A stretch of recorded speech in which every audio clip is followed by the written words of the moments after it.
It's the Franklin Show live from Franklin with America's favorite adopted pup. Franklin Delano Roosevelt Lloyd writes Sinatra Seltzer, who wrote this stuff, and his friend and favorite Franklin dog adopter, Michael Seltzer. I'm your announcer, Paul Moran. Now, biggest career break ever on a show with a notary and his puppy. And now, here's Franklin.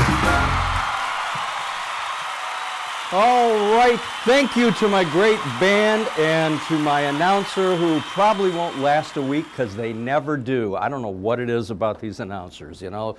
Most announcers on the old shows would hang out and watch the show, like Ed McMahon would sit there with Johnny. You are correct, sir, yes! These announcers just want to come in and do their little intro and then leave, and that's why I get a different announcer every week. Anyway, I'm going to saunter over here and have a seat and talk to my public about something that's been bothering me, and it's been in the headlines lately. And so we all know there's been a little dust up over at our competitor network, CBS. They fired that guy. I don't want to mention his name, but his initials are Stephen Colbert. And there's been a lot of solidarity, people surrounding him with support, all the other talk show hosts, Well, before I became an international superstar myself, I was a businessman, okay?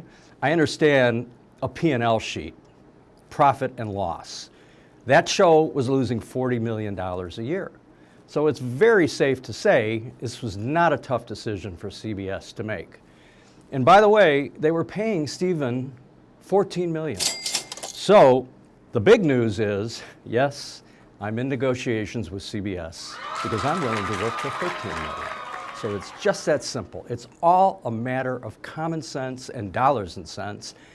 And that's all I have to say about that. Oh, it's my executive producer, Carrie Lazat. Well, Carrie, you're looking so good today. And my gosh, your beard is fabulous. Carrie. Thank you. Carrie Lazat, my executive producer. Congratulations on your Hometown Media Award. Well, oh my goodness, what a surprise. Thank you so much. This is a wonderful, I'm just humbled. So we don't want you to go anywhere. We'll pay you $14 million. Really? Yes. Carrie, it's a deal. All right. Thanks so much. You're welcome. Enjoy the rest of your show. Good job with the award. Well, thank you so much. And ladies and gentlemen, this is history because Carrie has never made an appearance on my show, even though she's my executive producer. She's just so busy with all her other things. We'll be right back after these words from our sponsors. Thank you, everybody.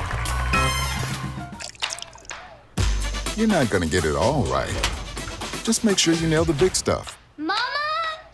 Like making sure your kids are in the right seat for their age and size. Get it right at nhtsa.gov/the right seat. Hi there. Well, I am so delighted to be doing this very special tribute show to our hero, the dear, the great, the legendary Sir Van Morrison on his 80th birthday. And among my guests is one of my favorite percussionists.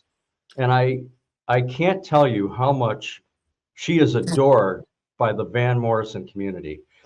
The very special and very talented and very wonderful Tina Lyle. Welcome to the Franklin Show. Hey, how are you doing? Oh my God, I'm so happy to see you. You look great. Thank you. And you are likewise. great. And you know the other thing that I like about you that's so unique? I don't know any other Tina that spells her name in any other way than Tina. But you spell your name Teena. That's right. Yeah. Yeah. So that makes you special. Yeah. There was All right, so Tina Tina. Marie, of course, the great. Oh, yeah. Oh, that's right. Yeah. So let's start at the beginning of your career. Where did you start? And then we'll lead into your various tours of duty with Van. Yeah, I started, music kind of chose me, really. I was very, very young, about 2.5 years old, and I started to just strum under the piano on the strings because I couldn't reach the keyboard. So I was asking for music lessons very, very early on when I was about 4.5, 5. And originally it was harp lessons because I was stringing. playing the strings in this way. But of course, my mother looked at the price of a harp and said, "No, you're having piano lessons." Yeah. That's how I ended up playing piano, and then moved on to all sorts of other instruments as time went on. So that's how I started playing, and I didn't really have a choice. It was drawn to me, and I was drawn to it. Right. Well, it was a good choice. But so then what was the first break? What was the first big break that you had that people will say, "Oh, wow."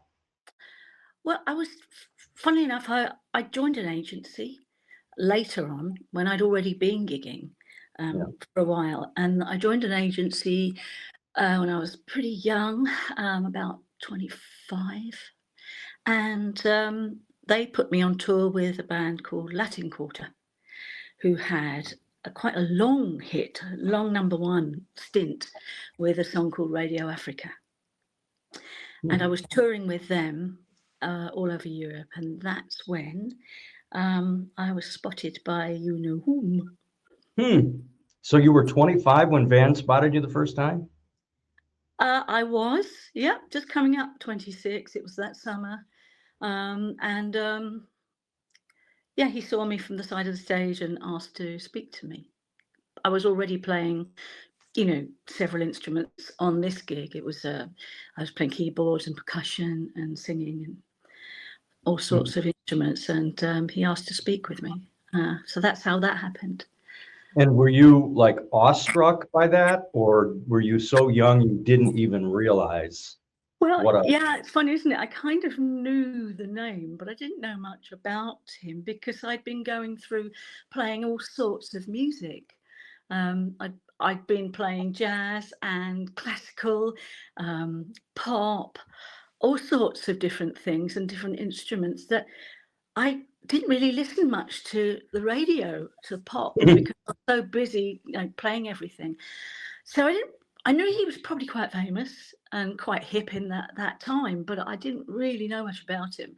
And he asked to chat with me, but of course I had to go traveling with Latin Quarter. So I said, thank you, but I can't right now. I've got to go with my band. And 2 years later, I got a phone call from lovely Kate St. John, who was rehearsing down at Box with him at Real World. And she said, he's been trying to find you for a couple of years and would like you to come to a rehearsal. So I said, okay. And I got in the car and put a cassette, because it was that long ago, into the car with all the instruments, and was listening to quite a few songs. And then I stopped and said, oh, he wrote that. Okay, so he's somebody. And then another one came on. Oh, he wrote that as well. Wow. So that's who I'm going to see. And I started on kit. But he spotted my vibraphone in the back of my old Renault 5 and said, do you play that? I said, yeah. He said, I play it. So that came out. And then out came the percussion. I can hear him saying that too. Yeah. He saw the percussion. He said, bring that in too. And I opened up the percussion box and there was some recorders. He said, do you play those? Yeah, I said, I play them. So that was that. And so I ended up playing loads. And then eventually I ended up playing the keyboards too. And he asked me if I sang. And I said, well, never publicly apart from in a choir. And he just obviously knew that I could before I did. And got me singing. Well, he's got an amazing ear, and when Van Morrison comes around calling, people drop whatever they're doing. I remember a story about another member of the band. I won't mention her name at the moment, but she was also under contract with someone else. And Van said to John Rogers, who was his manager and lifelong friend, take care of it. And John told me that he called the band that this young lady was performing in and said, whatever her contract is, we're buying it out. And she was available the next night to perform. And that's how that goes in Van world. Yeah. I'm grateful for it because there's and so that was the first tour, and that was what? What year? Do you remember the year that was approximately? What was the set list back at that point? That'll tell us. Golly. I think he just released Hymns to the Silence. Oh God, yeah. Yeah, that'll Okay. tell you what it was. Because I was learning some of those songs, and Mhm. yeah, and that was when it was. And the first gig was at Newport in Wales at his friend's hotel. That was the first gig ever. And then I believe after that we went on, did a few gigs, and then ended up with the first American gig being Petaluma many years ago. Petaluma, yeah, right. Well, lots of trips to the West Coast, where Shauna, his daughter, lives in Mill Valley, and so we've had the pleasure of seeing him perform countless times in that California area, all the way up until last year, really. So that was the first tour of duty, and then there was a hiatus, and then you were called back. Do you remember when the second tour of duty was? 2004, I think. Okay. I was living in Nice. I'd moved to France by then. I was living in Menton, actually, but I was half an hour from Nice, and they were doing the Nice Jazz Festival. Right. I had a phone call saying, would you like to come and play? Yeah. So I chucked everything in the car and drove down to Nice and did a lovely gig with him. And I was just basically told, just do you, whatever that is. Which was nice. And at the end of it, he said, well, that was fun. Do you want to stay for the rest of the week? And then I think I stayed for another 4 or 5 years. That was a long week. Wait, so you played Montreux in that period, yeah? I believe so, yes. That would have been the second time. Yeah. I think the first time was in 94. Right. And then the second time, would have been during that period. And then there was yet another tour of duty. When was that? That was, again, I was in France, and I'd moved across to southwest France from southeast, and I got a phone call. I believe that was, it wasn't a phone call. It came through a little sort of nothing agency I was joined to. And it was an email saying, again, he'd been trying to find me and would I be interested to join. And that was about 2017, earlier, start in the autumn. And I was driving through sun-speckled plane trees, going to teach English at a wine domain so that they could market their wine in English. I was thinking, do I want to give this up? It took a little while. I put the phone down and said, give me a little minute. And I thought about it, and I thought, well, maybe this might be the last time. So I said yes. And First of all, there is never a last time with Sir Van. Right. There is never a last time. There's never any guarantees. I mean, Neil Wilkerson is back now. Neil Wilkerson hadn't been playing with Van since 2010, and suddenly he's back in the band on drums. So, and I talked to him recently, and he was like floored that he was called back. So my point is, first of all, you need to leave forwarding addresses. It sounds to me like he can't find you. What do you mean? He spent 2 years looking for you. Nobody. Still nobody. You're not a fugitive, You're a performer. You're a talent. You're a legend, and you're so great. And I'm telling you, I know how people react to you, Tina. Everybody in our community absolutely adores you, because you are the sweetest, kindest, you are the sweetest, nicest, and most sincere. And every gig, after the gig, we all get together and hang, and you hang and we talk and we laugh. I've got pictures of you holding Franklin. I've got pictures of you and Lori and I late night, just hanging out, and everybody this van community, and there are hundreds of us, know you and love you. So I am That's very convinced. kind. Well, I love you all, and Yeah, you've I all know. been so welcoming every time I've met you. So thank you for that. Well, you even had dinner in my son's home in California. He's a good So cook. he is a good cook. Yeah. But I'm just so grateful. And you are an example of the tremendous depth of Van's bands and his ear for perfection. Because when you're in the Van band, you are the best. He doesn't take second best. And when he wants you because he knows what you bring to the party. And I have so many memories of you up on stage just banging away, and just everybody is just smiling and laughing at you. So God bless you, Tina Lyle. You're the greatest. Thank you. I actually really enjoy playing, and I particularly enjoy playing with him. And it just amazingly, it's because he lets me fly. You know, he very rarely put restrictions on what I play. Sometimes the restrictions are right. Right. You know, because I need a cheeseometer or a behaviorometer, and sometimes that's what he's doing. It's just I need a little lid on my head, or I'll go flying off somewhere.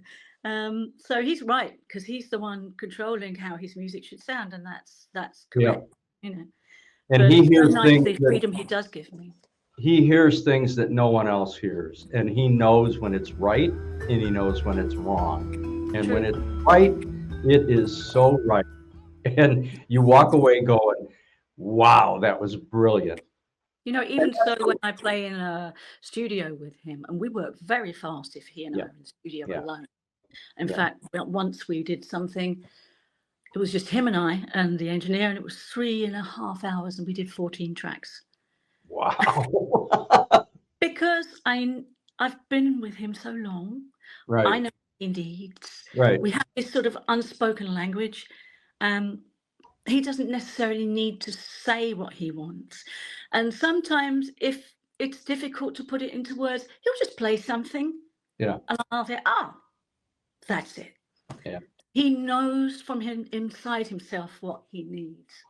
And if he can't express it, hopefully I can know. Well, you obviously have. So I thank you so much. This means the world to me, Franklin, and the Van community. We are celebrating Van's 80th birthday coming up in August. And I've got just a great lineup of guests that are here to pay tribute. And I know he will see this, he will appreciate this, and we're not done yet. We are not. He is amazing. Yeah. And I've learned so much. And I've got nothing but gratitude, really, for the amount he's taught me. That's a beautiful thing. And you're a beautiful thing. All right. I'm gonna let you go. I love you to death. Lori sends her best. Franklin is very happy to see you. Look, he's very happy. Hi, Frank. Look. Thank you. It's Tina. Please give my love to everybody in the family, and also all the fans. Please say thank you to them and give them my love. And we will see you soon, I'm sure. All right. Take care. Love you. Folks, we'll be right back on The Franklin Show. Stay tuned. Be right there. Wait. Use the shovel and bucket of water, remember? Drown, stir, drown, feel. Then make sure it's cool. Where'd you learn that? SmokeyBear.com. Brushed up on some tips before we left. Don't want to start a wildfire, right? Only you can prevent wildfires. Oh, hey, everybody. Welcome back. What an entertaining television program we have for you today. I am just so delighted with all of our guests as we pay tribute to my hero and yours, the legendary Sir Van Morrison, on his 80th birthday coming up shortly.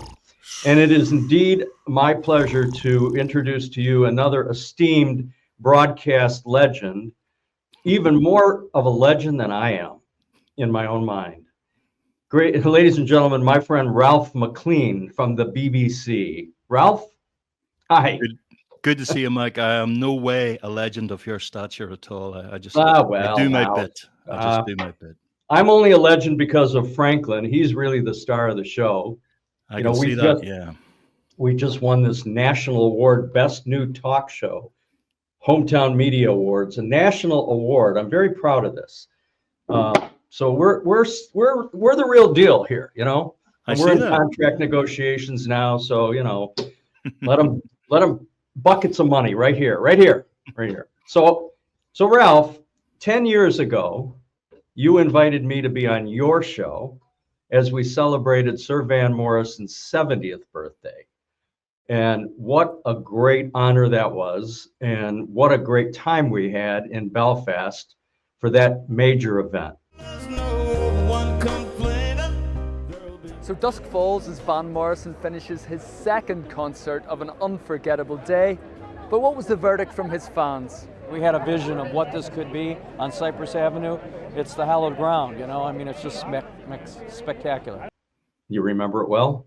I remember it very fondly, Mike. It was a fabulous celebration of Van, and it was great to see all the Van fans from all around the world gathering in Van's home city of Belfast to celebrate the man and his music and his legacy. And that, of course, was for turning 70. So we've now got the great man at 80 now. So 10 years ago, Mike, it doesn't feel like it, but it was quite the gathering.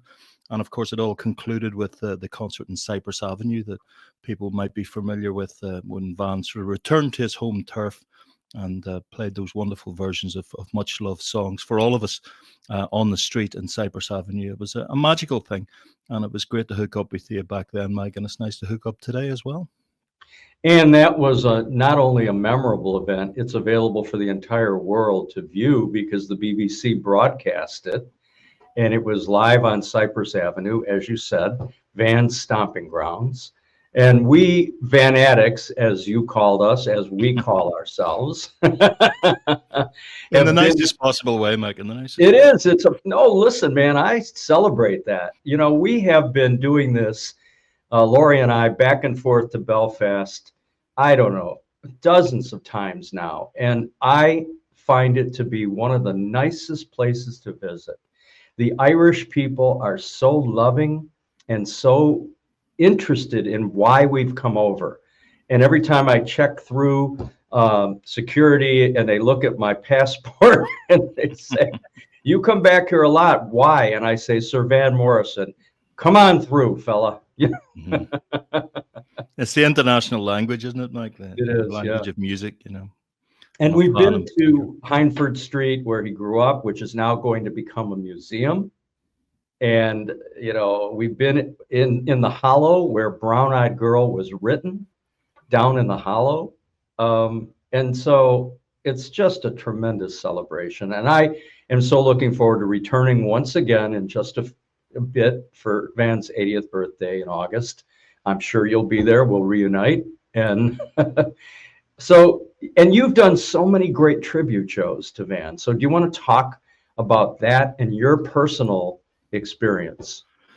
Well, I've been a fan of Van's music now, Mike, for decades. The first time I saw Van was, I was thinking about this earlier when I knew we were going to be chatting, and it's quite a while back. It's back in the 1980s.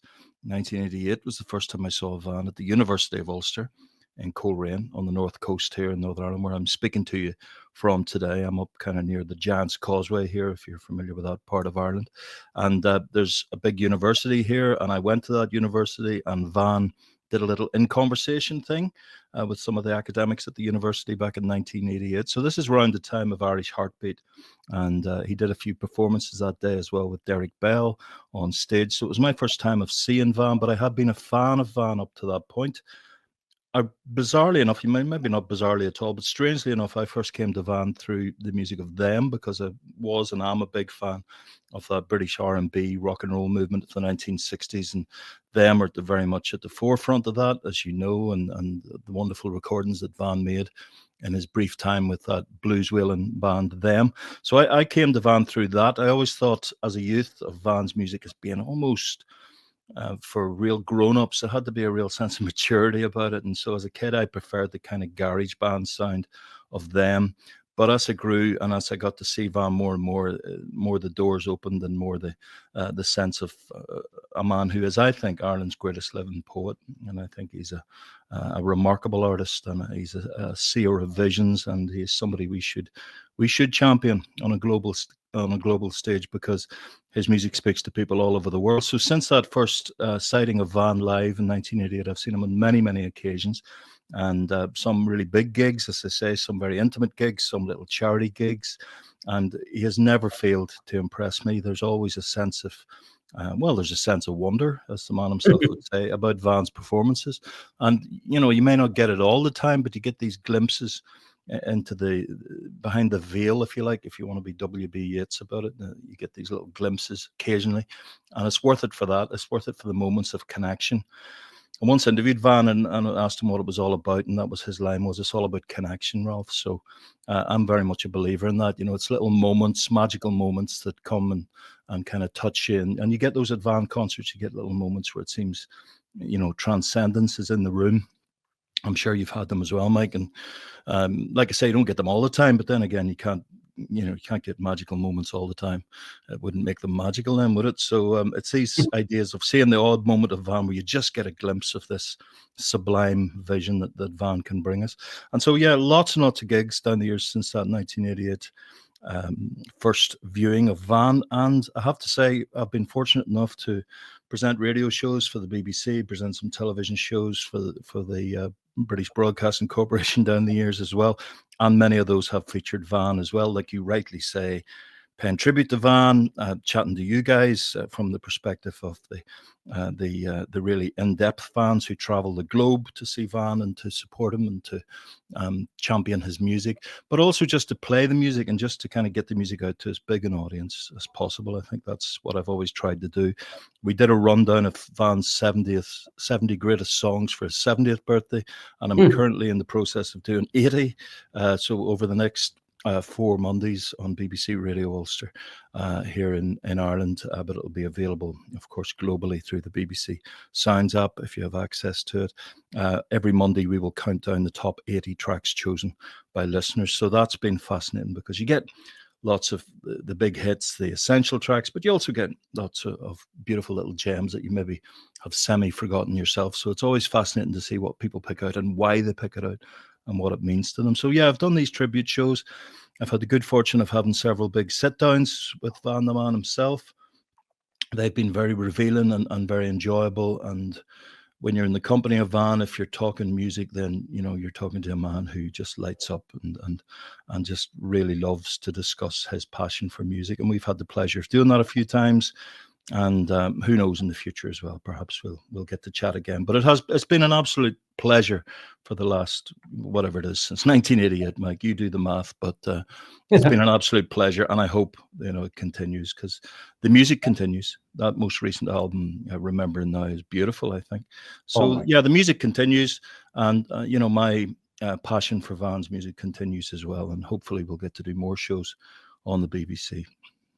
Well, and they are gems, and you bring a lot of that passion to the programs that you've done, and that says a lot. His canon of music is so deep. He's done so many different genres of music, and for the casual fan, they know the hits from the 70s and even from the 60s, but unless you really followed his career, you wouldn't really respect and understand the depth of his musicality. And when he goes off into one of his transcendental segments where he gets lost in a song and repeats and refrains, and it's a moment. And when he straps a guitar on, I know there's something great coming. Yeah, I know there was a moment, I think you were there, Michael. I didn't get to speak to you, but I think I saw you at the Whittle Hall in Belfast. I was. A recent Van Morrison gig, and it was a fantastic show, but I remember when he went into summertime in England. Yep. He turned to the band and he said, "Are you ready for some heavy lifting?" And you just knew it was going to be good. And it must have been a good 15 minutes. So you got a standing ovation during the song. Audience members were getting up. He was in the zone. And I mean, that's remarkable, isn't it? That's remarkable for an artist of that stature, of that vintage, to still want to push it like that. That's, well, I think that's admirable. You had Richie Buckley on saxophone. And as soon as I saw dear Richie on stage, and he hasn't been on stage in quite a while, I knew where we were going, and we were all enthralled. Those were 3 gigs, I think, he did during that period. Was that the one where Glenn Hassard was in the audience? Were you there when? I don't think Glenn was there the night that I only did one of those 3. I'm not as hardcore. I'm not as hardcore as you, Mike. I did one of the 3. You do all 3. If there's 3 gigs, you do them. I just do one of the 3. Call me old-fashioned. But no, Glenn wasn't there. But I've interviewed Glenn before about his. Well, Glenn was there. That's a serious love affair. That he and I were standing together in the front row, and he was just so animated and enthusiastic. And I'm going, Glenn, I mean, this is so cool to see you reacting to Van like I react to Van. I had that experience with Eric Clapton once. I tell the story that Laurie and I had gone to the Royal Albert Hall, and we buy our tickets. We don't ask for comps. We bought tickets, and we show them to the usher, and he takes us to a suite. And he unlocks the door, and we walk in, and there's a man and a woman sitting in the front. And he gets up and walks over to Laurie and I, and he says, "Hi, I'm Eric. This is my wife, Malia." It was Eric Clapton. And so the Seltzers and the Claptons sat together that night. And when Van got up to perform Caravan, which he rarely does, Eric Clapton was on his feet like a raving fan, and so was I and everybody in the whole place. But it was just magical. So to see an artist react that way to another artist, that's spectacular. I'm sure you've seen the legendary footage of Robbie Robertson. I think it's from The Last Waltz, but Scorsese films it anyway, where Robbie is, how should we put it, slightly refreshed. He looks like he's maybe had a dram or 2. But anyway, he's putting on, I think it's Tupelo Honey he puts on in the little room that they're standing about in. Yes, He is just lost in the reverie of it. And you can see in Robbie's face the absolute love and admiration for Van and what Van does. Other musicians, like you say, appreciate it. They can see just what this magic is and how rare it is as well. You know, that what a rare gift this is to be able to give us these little visions at times. And Van's done it through the decades, and long may it continue. 80 years old and still killing it, and dropping new music and dropping albums. Like, I mean, in the last 2.5 years, he's released 5 new albums. And I guess he feels like he's got archival stuff that why keep it in the archives, right? So let it go. And God bless, are we lucky? The work ethic of Van is phenomenal. I've always kind of tried to point that out to people, you know, and the music industry is sometimes accused of being full of slackers and people who take 5 or 6 years to release an album. But Van's the direct opposite, you know, and like the song says, I've been working. You know, he's a working man, and he views it as a job. He views it as, I think, something his life work is to get this music out there. So this is a man who, lest we forget, Mike, is playing on his birthday. Now, I don't know about you, but on my birthday, I ain't going to play a gig to a number of people in a hall. So this is a man who's happy to play. That's true. Even on his birthday. That's and true. He's happy to add dates, and he wants to play more and more.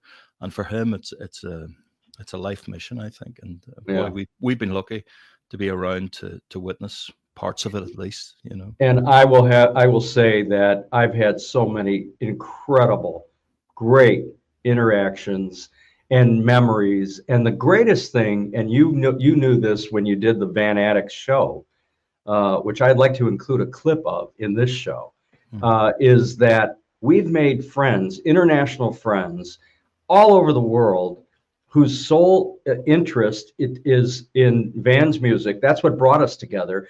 But now we are friends, and we see each other whenever there's a gig, wherever there's a gig. People travel, and we're like a family.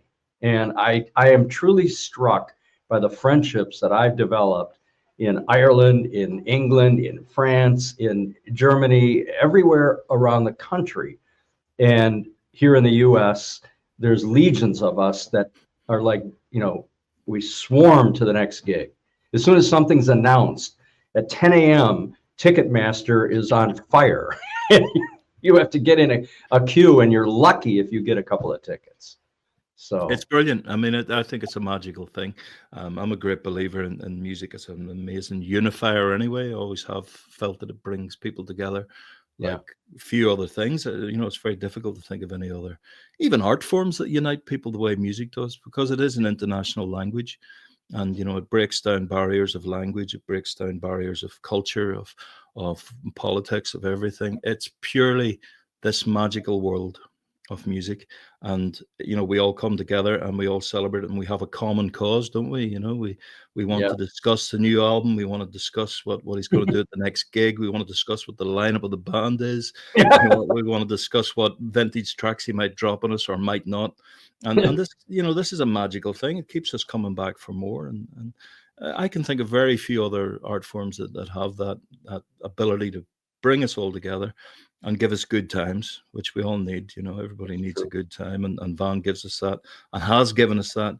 And boy, it's some back catalogue. I've been listening back to a lot of stuff because with the 80th birthday coming up, we have the top 80 countdown on the BBC, which I'll be doing on my shows. But I'm also curating a Astral Weekend, which I know you'll like the title. An Astral Weekend, which is on BBC Radio Ulster, which will be across all the programmes, taking a look at, perhaps the walking tours that you can do, having a look at some cookery related to Van, so the potted herrings and Paris buns and things that Van. So it's a whole across the Radio Ulster schedule on that weekend, the 30th and 31st of August. We will have an Astral Weekend. I like the title. I'm a man who likes titles, Mike. And I love that. That's a title that I like, an Astral Weekend. So it's different ways of celebrating Van and looking at his spirituality, perhaps on some of the more religious programs on the Sunday morning, perhaps, and then looking at his love of nature through the gardening program. So all these different shows, which normally wouldn't have any input into Van's world at all, will be kind of connecting in. And it's all about connecting, isn't it? It's all about communication. Sure. And that'll be an interesting little thing as well, something a little bit different. And then there will be on BBC Radio Ulster on the radio, because it hasn't been in the radio for a long time, a chance to hear an edited version of Cypress Avenue itself, the 2015 gig. So it's getting a rare radio out, and it's been available on the iPlayer for television viewers for a while. But it's getting an outing on the radio as well. So lots to celebrate to do with Van, certainly through the BBC. And we'll try to get that. Happy to be involved. We'll try to get that schedule here on the show so that people can follow. Because I want to drop this show very early in August, and you're going to love the lineup. We've got Paul Moran coming up next. Oh, great! Paul's brilliant. Yeah. I had Tina Lyle on earlier. I've got Jay Berliner from Astro Weeks coming up later. Wow. Yeah, so I got a good lineup of guests, and I know there are a lot of people looking forward to this. So, by the way, is your lovely wife, Carrie, also going to be doing some Van broadcasting, or is that? She will. Carrie opens the station every Saturday and Sunday morning. She has the early morning show, so she will have the pleasure of opening up our Van Astral Weekend. So she'll be playing a classic Van track on the Saturday morning. And then the very last thing you'll hear on Radio Ulster on Sunday night is a show called Sunday Club with Kathy Clugson, and she'll be finishing off her show with a suitably reflective Van track as well. So Van's kind of bookending that Astral Weekend, and rightly so. That's the way it should be. That's the way it should be. When a man like this turns 80, he is our greatest. I think he's Ireland's greatest living poet. He may be the greatest in the world in actual fact. And I think that we're alive in the same time as him is something to celebrate. And we will celebrate it, all of us, and we will celebrate it together. Van at 80. Well, Van and I celebrate our birthdays together a week apart. I'm September 7th. He's August 31st. We're both Virgos, and we'll be celebrating together. And I will look forward to seeing you and hearing you over the next few weeks. It has been my pleasure and honor to have you on our show today. Mike, it's been a pleasure as well, and keep the faith and keep passing on the good word about Van, and I'll see you in Belfast for the next Van extravaganza. Good man. You betcha. Ralph McClean, thank you so much for being here on the Franklin Show. We will continue this loving tribute to our friend and legendary Sir Van Morrison right after these.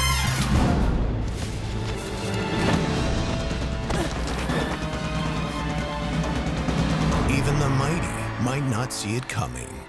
It's prediabetes, and it captures 1 in 3 adults. But you can escape. Take the 1-minute prediabetes risk test to know where you stand and prevent or delay type 2 diabetes. Be your own hero on smartphones everywhere at doihaveprediabetes.org. Hey, we are back on the Franklin Show, and I am so delighted. We're doing this wonderful tribute to the legendary, iconic, spectacular Sir Van Morrison on his 80th birthday coming up. Franklin and I are so pleased and privileged to introduce a man who we adore, who has been a good friend and a talented member of the Van Band for longer than most. Ladies and gentlemen, my friend and his, Paul Moran. Welcome, Mr. Paul. Great to be here, Mike. I'll give you that $100 I owe you later. Yeah. So Paul, you were Van's musical director, I think longer than anybody, right? 16, so. 17 years? Long, but it was around about 16, just over 16 years, I think, till 2022.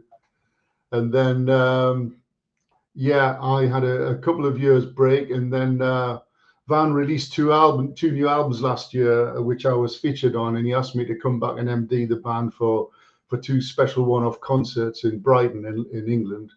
And that was an absolute pleasure. We had a full extended brass section for those shows, and we had an absolute ball.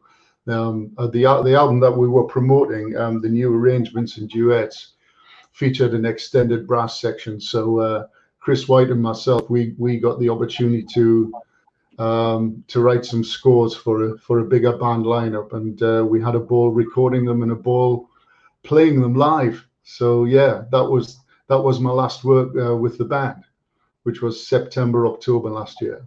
And I missed those gigs, and I'm sorry that I did, but I have been back to Belfast a few times this past. Well, I can see that you're obviously a superstar now, so you haven't got time to do all of these things. And, I'm in demand everywhere. And let's face it, Mike, you're not any younger, I mean. That's right. And you recently in your private Concorde jet every 2 minutes, Well, hey, give me a break, man. We just sold our home, which you have been a guest in. We sold our home after 30 years. So we're homeless now. We're homeless and unemployed. You just have to live in your Bentley convertible. Yeah, right. He knows about my Bentley, too. Well, here's my favorite Paul Moran story. And there are many. You don't think I'm going to leave any stones unturned, right? I'm an MD. My favorite story is that we're in the lobby of the Sunset Marquis in LA. Yeah. And Van is performing in I think the Hollywood Bowl, or I don't remember. Whatever. The Hollywood Bowl that evening, yeah. Yeah. So I'm standing there talking to Billy Bob Thornton, and Billy Bob says to me, "What are you doing here?" And I says, "Well, I'm here, because I do the Franklin Show. I'm in demand everywhere, but I'm here really to see Van Morrison." And he goes, "Oh my God, I love Van Morrison." And I said, "Well, don't look now, but his musical director and keyboard star is walking our way. His name is Paul Moran. Let's have some fun." So as you start walking towards us, Billy Bob says to me, "Mike, I'll tell you what, I love Van Morrison, but that keyboard guy sucks." And you go, "Who's this guy?" And I go, "Billy Bob, I'd like you to meet my friend Paul Moran, Van Morrison's keyboard artist and musical director." Billy Bob and Paul hug each other after they realize putting this on. And then you spent the next half hour begging to be in his band. No, I did not. He spent the next half hour begging me to come over and record with him in his band. Yeah, I know that fully well. I said we'd have to take all those bandages off first. It's quite discerning. That was the funniest. He was a very cool guy to talk to. We had a great chat. Yeah, we had a great time. Now, do you remember why Billy Bob was in that hotel? Do you remember the story? Well, we got on chatting because he's had several wives and what have you, and he was telling he was telling me that at one point he was living there, and let's face it, it's not the cheapest of hotels to stay in. Correct. And he said he lived there for 3.5 years. I thought, wow, okay. So I just figured he was home from home.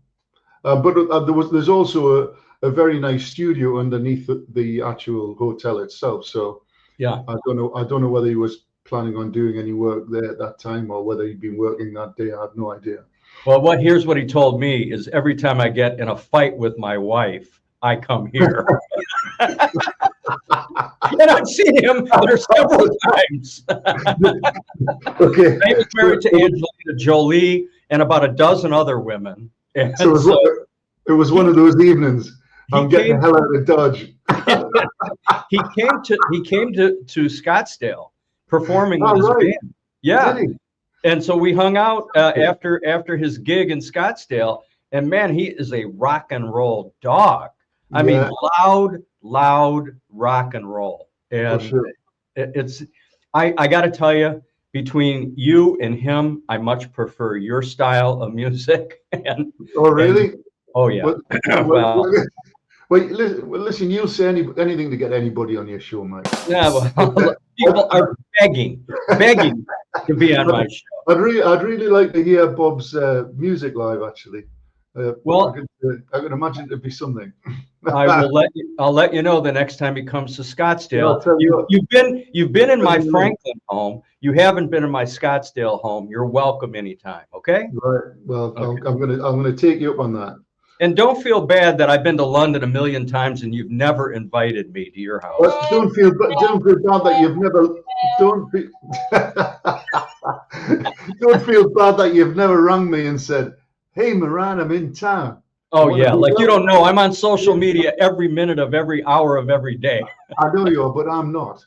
Okay, that's true. You scolded me once for that. Actually, I remember that too. I'm on from time to time. Well, I'm on a lot more often than I used to be. Yeah, but we it's one of those things that we have to embrace in this day and age. Yeah, and especially if you're a musician, and even Van and several other big stars. I saw Paul McCartney put a little 20-second clip up about a bass line he played on a track on one of his Wings albums on Instagram the other day. So it doesn't matter how big a star you are, everybody's using it now. You bet. It's the big communicator, so everybody has to go with it. Yeah. So tell me some of your favorite stories performing with the band. You've met so many great artists along the way. I really have. Yeah. So speak to that. One of my favorite concerts was not long after I joined Van. At that time, Van was using a lot of American musicians and wasn't using his British keyboard player. Van often used American keyboard players, and regularly John Alley, of course, who was a legend, who was with Van for many, many years on and off. And this particular opportunity came along to re-record the Astral Weeks album, and I was heavily involved in that, in the build-up to making the album, including coming out to Philly and different places, and working in the studio with old musicians Van had worked with, and getting a feel for who was going to be good for the album and the performances, because it was recorded over 2 nights, And I remember the first evening in particular, the first show at the Hollywood Bowl. It was my first time performing there, actually.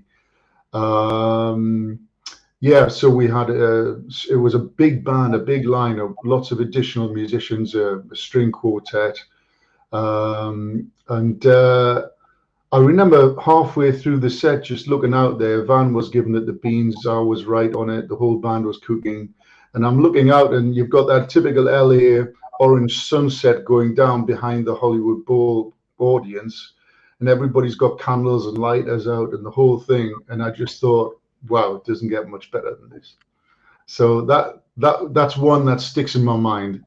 And I was there, obviously, for those 2 gigs. Yeah. And that was the beginning of the Astral Weeks tour, which was supposed to be a one-off, right? Yeah. And it was recorded, and you can watch the video and you can listen to the CD. Yeah. And somebody had written a note to Van from the audience and put it backstage on a chair. And that Okay. somebody said, you really need to take this out on the road because this is just too good to be a one-off. Yeah. And I'm told by Pete Parsons, who is the tour manager for the band, that Van and a young woman whose name I won't mention had read the letter during the break and began contemplating that letter. I was the one who wrote the letter. And 2 months later, they announced they were taking Astro Weeks on a 26-city tour. And Lori and I traveled to 21 of those 26 cities. Fair play. Fair play. Yeah. And Jay Berliner was in that band. That's right. And he's going to be a guest on this very special episode. He was the original member of the Astro Weeks 1968 band. He was, yeah. And 40 years later, he came back to do the Astro Weeks live at the Hollywood Bowl. That's right, yeah.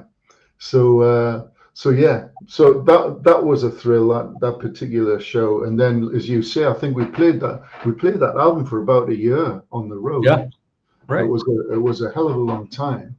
And we just had a ball doing that, an absolute ball. So there's occasions like that. I remember one very special concert where I worked with Tom Jones for the first time, and that was at the O2 Arena in London. And that was an absolute pleasure from all aspects, because when I arrived, Tom Jones asked to see me. He sent his son up, who was his manager, Mark. So Mark Jones came up to me and he said, "Oh, my dad would like to meet you before we start the sound check and you start working together. You know, he hasn't met you before." I said, "Okay." And I thought that was a really nice touch. So I broke the band for 10 minutes. Van hadn't arrived at that point. We were sound checking and running a few things. And I went round to Tom's dressing room, and we stood and had a good old natter, and he was telling me about the old days when Van lived in Notting Hill Gate in London and stuff. And we just had a right old chat and really warm, get to know each other sort of for 10 minutes, get together. And then we both walked on stage and got on with it. And that show that night was fantastic. Tom was guesting with us. He was also supporting us. So he was playing with his band after us, I believe. But we had him get up and do 3 or 4 numbers during the show. And the whole night was absolutely spectacular. And of course, the O2 is a terrific arena. Not the easiest place to get good sound in, but a terrific arena. So there's certain shows like that really resonate with me. So there was also a show, and I'm struggling to recall the name of the actual theatre now. It was a very small theatre in New York State, but right up northern New York State. And it was so old, this place. It still had a bellhop backstage with the wooden wooden elevator, you know, taking you up to your dressing room and all that jazz. And I think it was called Massey Hall. Yes, it was Massey Hall. I do remember. It was Massey Hall, and the reason I knew it was Charlie Parker and Dizzy Gillespie during the bebop era recorded a fantastic live concert there, which I had on vinyl. Wow! So for me personally, it was a big deal to be backstage in the same dressing room as those guys, playing the same venue with Van. You know. Yeah. So there was certain sort of moments like that where it was sort of pinch yourself moments where you think, wow, this is great to play with heroes and play in special venues, you know. Right.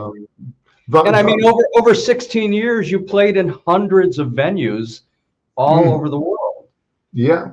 Is there a standout venue? Like, I remember when you guys played at the Fox Theater, that one of the members of the band was posting pictures of every little nook and cranny of that venue because it's so majestic and spectacular. It was Andy, our lighting man. Oh, right, yeah. Andy Shaw. Andy was like so. I had a pint and a curry with him last night. I hadn't seen him for about a year. Oh, God bless, We man. got together and had an Indian meal and a pint of beer. I know that's your favorite thing. Every It's gig. an English thing, you know. Curry's more English than fish and chips now. Yeah, right. And mashy peas.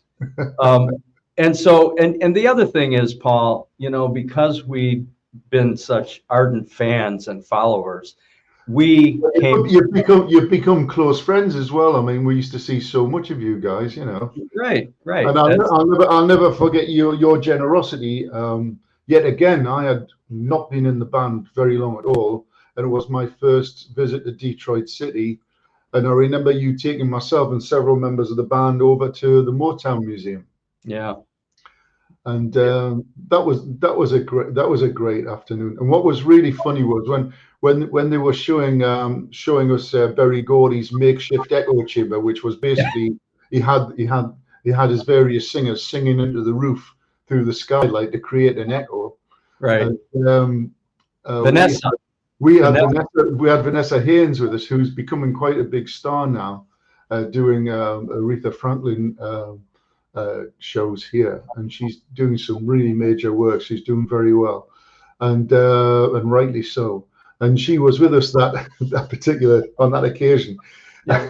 and the curator said, "Do we have anybody who can sing at all? You know, maybe just a little bit."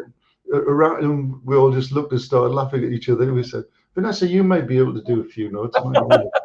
And she did this kind of Aretha type of thing, and everybody's jaws hit the floor, didn't they? You know, holy shit, you know. That was so memorable. It was you and me, John Platania, Sarah Jory, Vanessa, and Neil Wilkerson. Neil Wilkerson, the drummer, who is back in the band now. I was just with Neil. I've noticed on a couple of clips on Facebook, he's back in the band. Yeah. So we'll put a picture up because I have that memorable picture of us standing out in front of the Motown Museum. That was absolutely, yeah. You've got to get that up there. Yeah.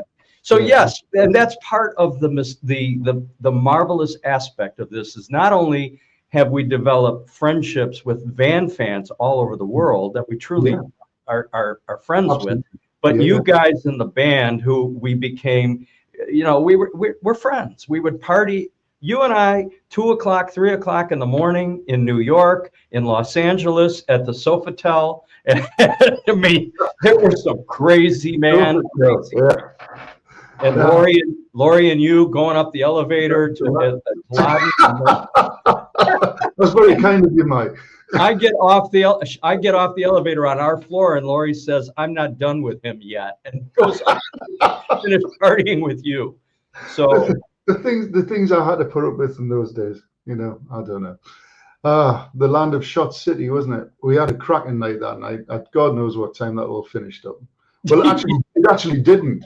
I just remember Pete Parsons and various members of the crew and some of the fans sprawled around the foyer with bottles of champagne lying around.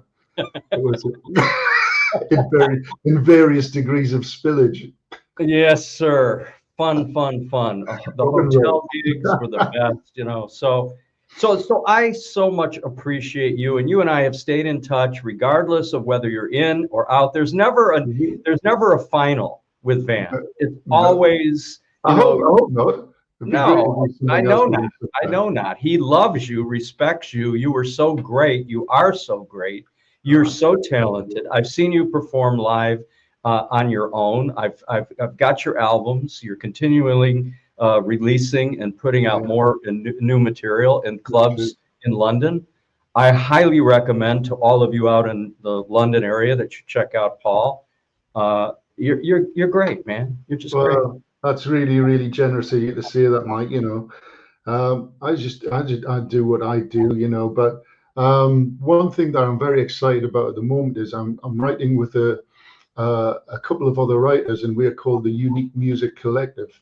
And if anybody goes on Spotify and looks for that, they'll find some really, really great recordings that I think they'll enjoy.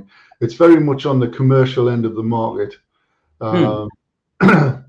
But there's Celine Dion type ballads and stuff. We're using top session singers, and it really does sound something.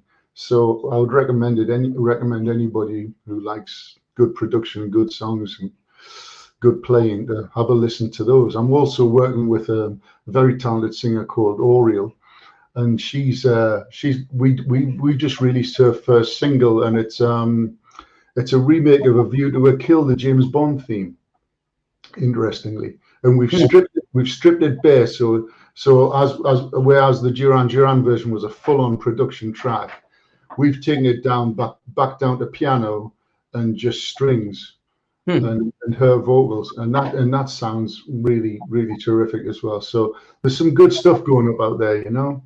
But Good for you. it'll be wonderful to do something with Van again in the not too distant future, because he is a very very special artist, and not only does he deserve all of the accolades that he gets, but he's a supremely talented, gifted man, and I wish you, Van, if you're listening, a very, very happy 80th birthday. I hope you have a very special day.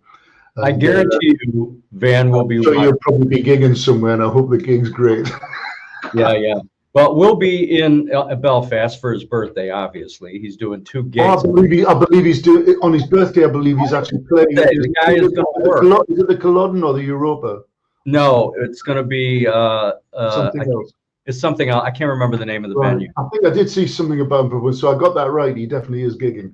Oh yeah, he's gigging, and the BBC is going to be there, and it'll be recorded. And I just had Ralph McClean on, and so we talked about that. Okay. But anyway, Van will definitely see this, and I know he wishes you all the best. You wish him all the best. It's great. It's all good. I love you, man. I love you. And you're a dear friend and a great guy and very talented. And I appreciate you being here. If you have some links to the, I think we're about up to $500 now. You better stop talking, Mike. Venmo works fine. So all right. Anyway, I'm going to let you go, but you're going to stand by because we have a little special thing we're going to do, you and I. Okay. But stand by. But I'm going to say goodbye to you officially. And to my audience, the great Paul Moran, ladies and gentlemen, more about Van Morrison and his 80th and this special tribute to Van Morrison on The Franklin Show. Franklin and I will be right back after these words. Stay tuned. Bye, everybody. You're not going to get it all right. Just make sure you nail the big stuff. Mama! Like making sure your kids are in the right seat for their age and size. Get it right at nhtsa.gov/the-right-seat. Hey, everybody, welcome back to The Franklin Show. This very special tribute to the great Van Morrison on his 80th birthday coming up shortly. I have a legend. I'm going to put Franklin down because he's like tired of sitting on my lap. So I'm going to put him down for the moment. I have a legend from the Van Morrison Band, and he is the great Jay Berliner. Jay, welcome to the Franklin Show. How are you? I'm okay. Now that we've found you, this is great. Modern technology is wonderful. You were a member of the original 1968 Astro Weeks band, Van's first album, and you were just a jazz artist who was in a studio performer. You had no idea who Van Morrison was at the time, I think. He was this young guy, right? That is correct. He walks into the studio, and you're part of this, what became a legendary, unbelievable recording called Astro Weeks. So talk about that moment. What was that like? Well, I actually kept pretty good records over the years. And I see the date actually was, let me just see, on September 25th, 1968. And the call was 7 to 11 p.m. at Century Sound, and the engineer was Brooks Arthur. And I noticed that I basically didn't play for a couple of hours because they were doing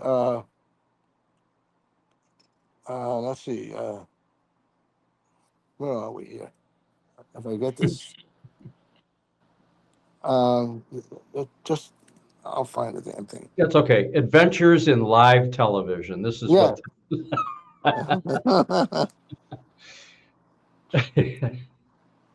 Okay, they did Cypress Avenue, Yeah. and then was it Madam George? Yeah. So I started around 9:30 p.m. In true jazz fashion, Right. it starts late and goes even later, right? Yeah, right. And we did Beside You, and then we did Astro Weeks, and that was done within an hour and a half, the two of them. And we finished on time at 11. And did you have any interaction with Van Morrison, or did he just come in, he sang his parts, he directed you guys, and then he left? Or how did that go? Well, there's no interaction. This I get into the studio, and this is kind of a little guy. After as I'm saying, walks in, he goes right past us, and he goes to the vocal booth. And this was kind of a homemade vocal booth. The Century Sound was Brooks Arthur's new studio, and he hadn't finished everything. So the booth had a cutout so the person inside could see out, but Van was too short. So we couldn't see him. We could hear him in our headphones, but we could not see Van. But as we started to run down, just get a balance of all that, I started seeing white smoke in there. So all I could see of Van Morrison was white smoke in the booth. That was that it. imagery is spectacular. All right, so you never really got to know him at that point. He just came in, did his thing. He had written this unbelievable, I would say the first rock opera, really. I mean, before Tommy, Astro Weeks was sort of this interwoven, jazzy kind of a just majestic music. And it wasn't a huge hit when it first came out. It sort of lingered. And then years later, Rolling Stone named it one of the most influential rock albums in history. Yeah, and they still do. And that caused a 40th anniversary reunion where you were brought back and you were at the Hollywood Bowl in 2008 to do what was supposed to be a one-off of Astro Weeks live at the Hollywood Bowl. Yeah, okay, that's right. We would, and of course that's a lot. That's a lot larger than its recording studio. But that you were available. You hadn't talked to Van in years, right? How did that go? Just tell me how that went.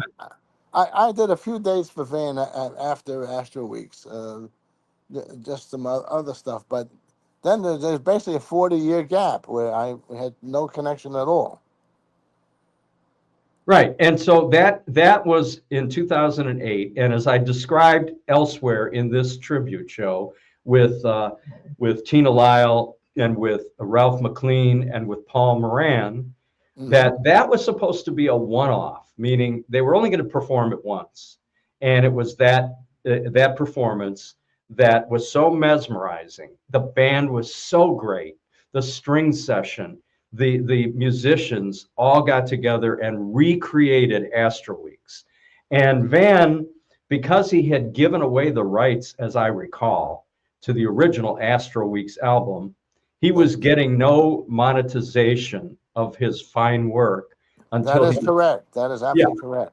So among other things, he gave away Brown Eyed Girl to get out of a bad contract. I mean, right. Poor man. Literally, it's like being Pete Best. It's like, how can you go on with your life after you've been fired from the Beatles just before they explode? Van took his best work and gave them away because he needed to get out of shitty contracts. You're And not so, shitty, but those guys were not exactly legitimate. yeah, okay, well, that's a whole nother story that we may or may not do. In my previous show, before I did the Franklin show, I had an investigative series called Hard Seltzer. I don't know if you knew that or not. No, I didn't. Okay, well, that's because it's a joke. But in any event, we would have drilled down on the mystery surrounding Van Morrison's Brown Eyed Girl and Astro Weeks being given away because there was something funny about the deal. But anyway, so Jay, I meet you back in 2008, and you're sitting in the audience at a theater during rehearsal, and I go over to introduce myself as Van's favorite fan, and you and I began a friendship from that point forth. And Penny, your beautiful wife, and Lori, my beautiful wife, and you and I would get together whenever we could. Well, I would come to New York. You're working in Chicago on the stage for how many years now? 40 years? It's not 40, but it's close to 29 now. Well, see, I'm an exaggerator. That's what I do for a living. I exaggerate. No, look, 40. Well, actually, the Chicago has run over 11,000 performances now, and I've played over 9,000 performances of it. Okay, so that's and impressive. That's why I sound nuts. That's why you are nuts. But so that's impressive. You're a fabulous musician. But Van Morrison loved your work, and you went on tour with Van after Astro Weeks, and for what, 3 or 4 or 5 years more? I don't remember. Yeah, off and on for until COVID. Oh yeah. Okay. Yeah. So almost 10 years. Yeah, almost 10 years. And Van, I know, loved performing with you because you had that flourishing guitar style. It was just so beautiful. And as you would be playing, Van would be going, yeah, yeah, yeah. And so I know, so he kind of turned me on, so I started getting, a little more out, a little crazier, and he has such a great sound system, because I was using a nylon string guitar with a pickup, but the sound was excellent. It was filling up the hall, and when I really dug in and did things, it sounded like a huge instrument, but it was just a 6-string nylon string classical guitar with a pickup. And there's nothing like it. Seeing you on that stage and seeing how Van reacted when he cut to you, because Van is famous for cutting to all of his performers and giving you extended solos, right? Yes. Very generous. He is. He's very unusual, believe me. Well, he's unusual and generous. Yes, that's right. So that's kind of like me. I think that's why Van and I get along so well, because I'm very unusual, and some might say generous. But anyway, I loved watching the interaction between the two of you, because I knew how much he admired your work, and he's been quoted as saying, having the opportunity to work with great legends like Jay Berliner. That's huge from Van, right? It certainly is. I'm absolutely flattered and honored. Yeah. And so now you're still performing in New York on Broadway every night in Chicago, right? It's 8 shows a week. Good God. It's a ridiculous schedule, but that's the way it is. That's the way it is. And you love it, right? You love it. I love it, but I'm not playing guitar in the band. What are you doing? I'm playing banjo. Well, hell, I could play the banjo. Hell, I could play the banjo. I'm playing really hot, like 1920s, 1930s plectrum banjo. With all kinds of glissers and crazy things and all that. But it sounds. I really sound like I've really studied that era. And I'm also playing mandolin, where I play licks, sometimes almost orchestral type of licks, and then I play a baritone ukulele, and I use that for kind of rhythm effects or for arpeggios, and that's I'll plug it. That raindrops keep falling on my head. The B.J. Yeah. Thomas. That's the uke I played on that record, the same uke. Wow. Wow. And so it still sounds great. It's kind of beat up, but it's got a unique sound. And Well, 9,000 performances later, you're still doing that. That's incredible. yeah, which is totally opposite for, because most of my career I did studio work.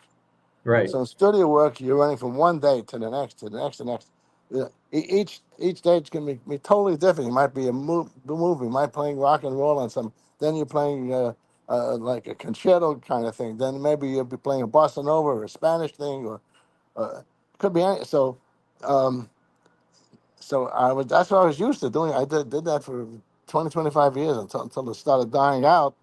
Yeah. And this is the total opposite, because you're playing the same show every night. I So thought at first I thought, am I going to be able to live through this? Well, evidently you have. Now I you also played with Harry Belafonte. Yes. Talk about that. Talk about that. Well, that's when I started. I had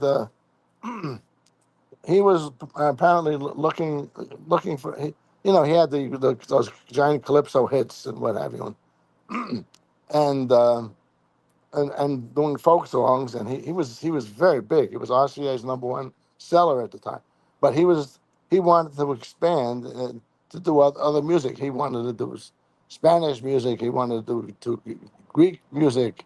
He wanted to do a slightly jazz ballad thing. He had a whole even blues. So the guitarist that he had was okay for the calypso and the folk stuff and all that, but he really couldn't do what Harry wanted to do. So Harry started auditioning guitarists, and apparently they went through a whole lot of people, and he wasn't happy with anybody. He had a lot of the studio guys and all that, but he went to some of the top guitar teachers, and a friend of mine was studying with one of them, and he was rejected, but Myron Weiss, his name is, and he gave them my name, and I came in an audition, and they hired me on the spot. No, I had no idea. Aside from hearing him singing Deo on the radio, I had no idea how big this guy was. Right. Until we did the first concert we did was in Pittsburgh. It was a brand new facility with a sliding roof. It was used like a hockey stadium and all that. And it was sold out. It was completely sold out. People were going crazy. We did a number of shows. I never saw an empty seat in the 3 years I was with them. But years later, but I wondered, why is this? It was like out of town. It was like a mile out of town or something. And why is it here? But anyway, many, many years later, I had came back to Pittsburgh with Garrison Keillor. I was working on the Prairie Home Companion. Right. Playing that. And I came. It was this hotel, and then I asked him, well, whatever happened at that big facility? He said, it's right next door to your hotel, right in the middle of town. Wow. The whole city had grown up and was completely transformed from what it was when I'd seen it back in probably 1962. Yeah. It's a beautiful city now. Oh yeah. But of course the igloo has now been I don't know if they tore it down, but that's where the Pittsburgh hockey team but played the Penguins, won all the championships, played there. Right. Quite a, but I was the first with the roof that opened and closed. So your career has been encapsulated by these incredible artists that you've had the good fortune of performing with. Harry Belafonte at one point, Van Morrison at another, and throughout all of it, you've been on Broadway.